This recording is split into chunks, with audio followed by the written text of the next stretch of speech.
Independence Day in the United States, the annual celebration of nationhood.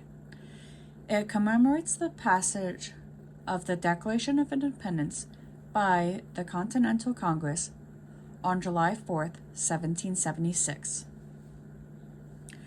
The Congress had voted in favor of independence from Great Britain on July 2nd, but not actually complete the process of revising the Declaration of Independence, originally drafted by Thomas Jefferson, in consultation with fellow committee members John Adams, Benjamin Franklin, Roger Sherman, and William Livingston, until 2 days later.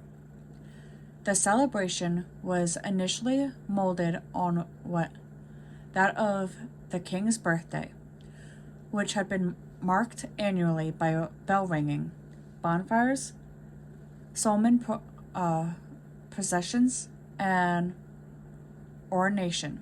Such festivals had long played a significant role in the Anglo-American political tradition, especially in the 17th and 18th centuries, when dynastic and religious controversies ranked the British Empire and much of the rest of Europe. The choice of which anniversaries of historical events were celebrated and which of the landmark laminated and clear political meanings. The ritual of toasting the king and other patriot heroes, or of criticizing them, became an informal kind of political speech, further formalized in the mid-18th century when the toasts given at taverns and banquets began to be reprinted in newspapers.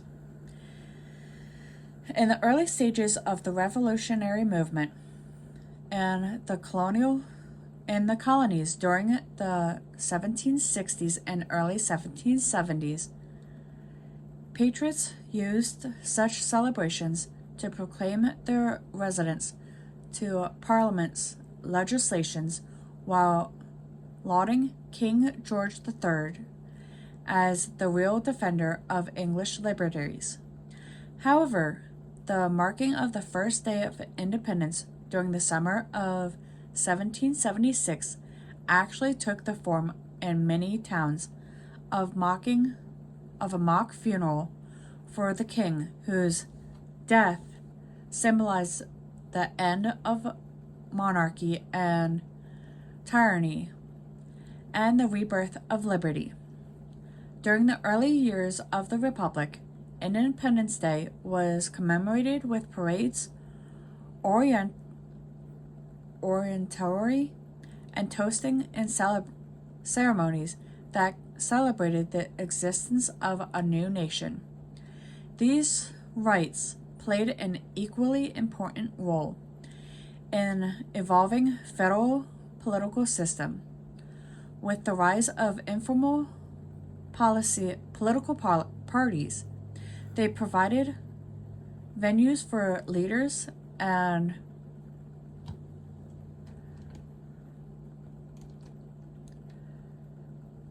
constituencies to tie local and national contests to independence and the issues facing the national polity. By the mid-1790s, the two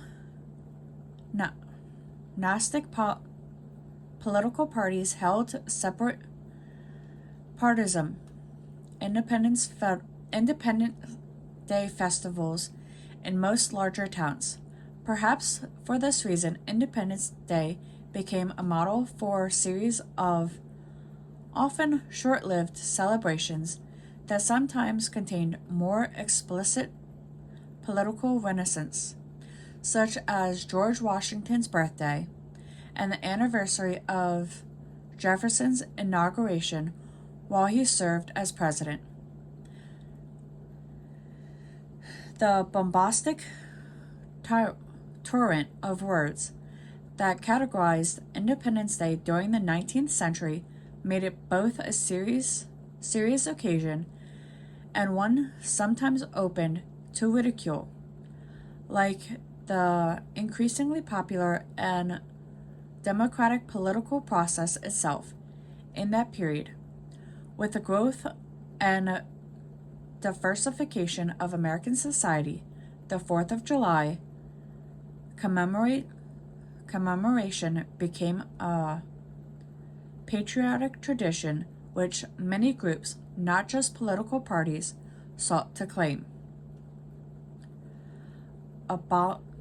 Abolitionist, women's rights advocates, the temperance movement, and oppositions of immigration all seized the day and its observance, in the process often declaring that they could not celebrate with the entire community while an un-American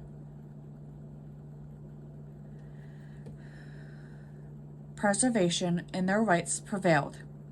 With the rise of leisure, the 4th of July emerged as a major midsummer holiday. The prevalence of heavy drinking and many injuries caused by setting off fireworks prompted reformers of the late 19th and early 20th century to mount a safe and sane 4th of July movement. During the late 20th century, although it remains a national holiday marked by parades, concerts of patriotic music, and fireworks display, Independence Day declined in importance as venue for politics. It remains a potent symbol of a national power of specifically American qualities, even the freedom to stay at home and barbecue. And with that, I'll see you all in the next one.